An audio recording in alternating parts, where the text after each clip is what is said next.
Elevated 2D drawing projection. ZW3D 2025 adds new discrete projection function, which greatly enhances the efficiency of projection and section view in engineering drawings. This feature is especially effective in handling large assembly models, which can speed up the creation of engineering drawings. Discrete views distinguish between high and low quality.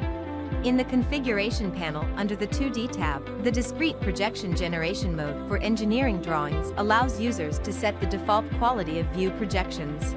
After projection, the view quality can be seamlessly switched through the right-click menu, offering options from parent object, precise and discrete. Now let's observe the enhanced projection efficiency with ZW3D 2025.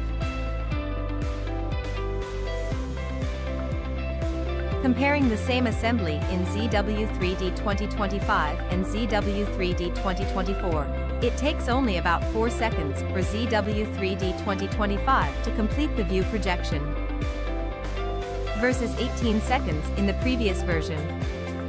Moving on to the improvements in section view efficiency.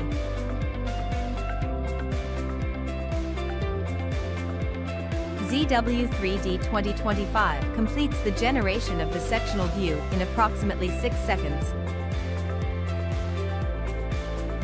whereas ZW3D 2024 requires about 1 minute and 16 seconds to fully generate the same view. Clearly, the new discrete projection feature of ZW3D 2025 greatly boosts both the projection efficiency and section view efficiency of engineering drawings, delivering substantial workflow enhancements for users.